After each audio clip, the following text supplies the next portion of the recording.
What's up, YouTube? Drew here from Pella Cars. This is for all you JDM fans out there, our JDM customers. I want to do a talk on how to adjust Toyota hardtop windows. And by hardtop, I mean that is an old term for American cars, I suppose. It showed up in the early 50s. For example, the 1950 Chevy Bel Air was Chevy's first hardtop of that era. It's when the windows don't have frames, and traditionally it would mean there's no B-pillar above the the door hinges on a four-door, right? So it would be open from the A pillar to the C pillar, nothing in the middle. On Toyotas, for safety's sake, and Mercedes did it, and pretty much there's always this B pillar here anyways, but it's designed to kind of hide. The windows are frameless. The title, of course, says frameless / hardtop, and the reason for that is so people could find it. Different terms mean the same thing. So first and foremost, this has been the same on every Toyota hardtop door I've been into. I would assume it's the same on Lexus ES all the way up to like 2001, Lexus LS. It's got to be the same in this Crown Royal Saloon. It's definitely that way in Jade's Majesta. The idea here is, first of all, this is an X90. This is a 1994 Toyota JZX90 Mark II.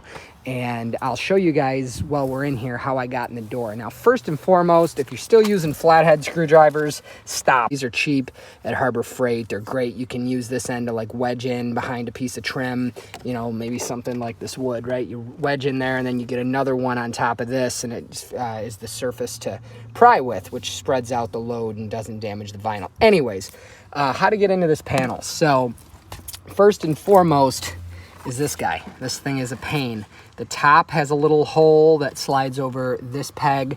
The bottom has this right here is a large little nubby that goes into this hole here. So the top and the bottom are pried away. So you're kind of doing this in there and getting that off. And then there is a hook on the front that fits in there. So you get this off first. Then you have a couple of these plastic clips that go over a screw. They actually snap onto the face of the screw, and those are here. 1, 2. Number 3, use your little plastic thing I told you about to get to the screw that's underneath that cap. You can see right there in the edge is like a place to put, I guess, a flathead screwdriver to get that cap off. And then underneath here is 1, 2, 3, 4 Phillips head screws, which are exposed. There's also this little guy right here. You just push the center in, and that should, in the process, pop this collar out, and you could lift the whole thing out of there. And then to reset it and reinsert it, you pop it out like that. It goes in. That's my left hand, I apologize. Goes in like that. Snap, snap, all good. So that's a little plastic rivet right there compared to the rest of the door.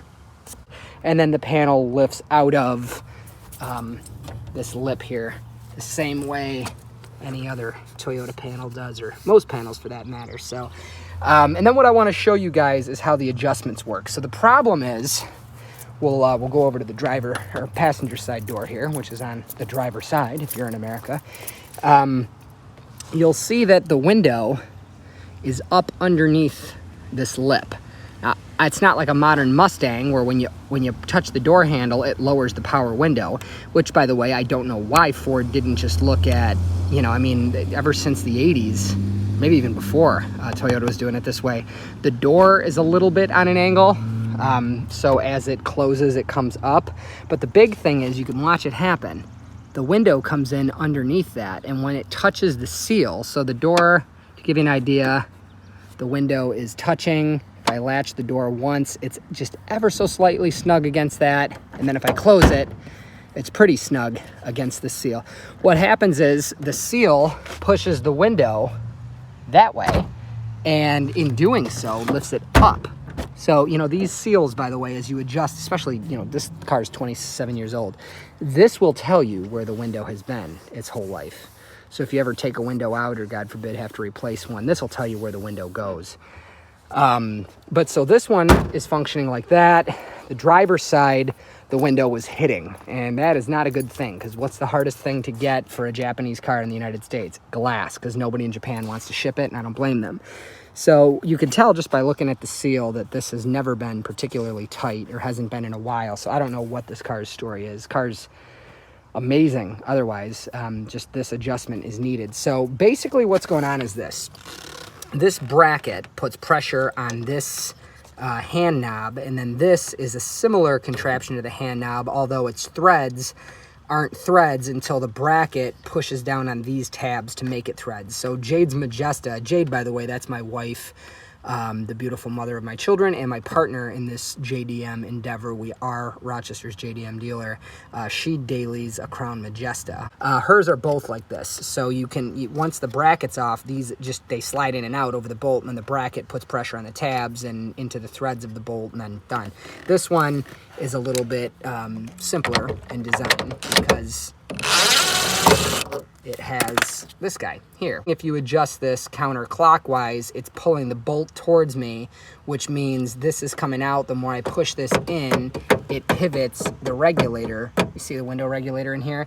It's gonna pivot it towards the front of the door, the outside of the door, and therefore, these bolts are for holding the regulator on the car on the top. It's going to pivot like this. The more I push the regulator out in the bottom, the more the window comes in at the top and accomplishes the adjustment that we need. You don't want to come too far in, because if you do, you could snap the window off. And by the way, in case you're curious, the way to adjust the window like this way, you know, up, down, around, whatever, against that seal, there's 3 screws, or at least in the Majesta there are. I'm not going that deep into this door. There's usually 3, maybe 4, in some crazy cases 2 screws that hold the glass to the track.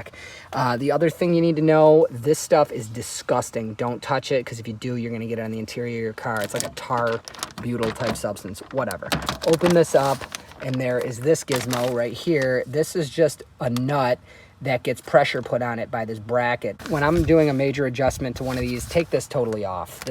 Take this bolt out, loosen this, just take it off. When you're done making your adjustments here, and you've gently closed the door a couple times to verify the window's in the right position, the in and out position, again, other adjustments are made with the bolts that hold the window to the regulator. Once you've made all your adjustments here, you can then put this in its neutral position, not pushing it in, not pulling it out, its neutral position, and tighten this contraption. So I'm gonna make a few adjustments here. Again, counterclockwise, and then make sure the distance there is about the same. And with this guy off, that's off there. Put this one back on.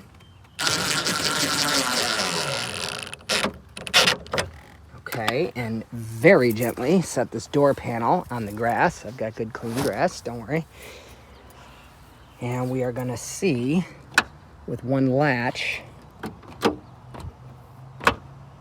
that does in fact touch. So that's about where the passenger side door is.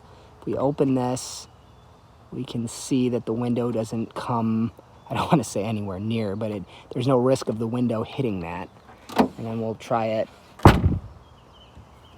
Before, I was not willing to do a before shot. Before, the window was in fact hitting this lip and sometimes getting caught up on it. So again, no idea why the vehicle had that in its history, in its past, but I just wanted to show you guys it's a great opportunity on how to adjust your frameless windows in your Toyota classic hardtop vehicles. So hey, hopefully this video is helpful or entertaining. If it is, please subscribe to the channel. We're gonna be doing a lot of cool stuff with JDMs. We typically do Toyota Crowns, Toyota Chasers, things like that. I'd love to hear from you guys and see what you think about our business. And again, hit that like button, hit that subscribe button if you have found this worth your time. Thanks.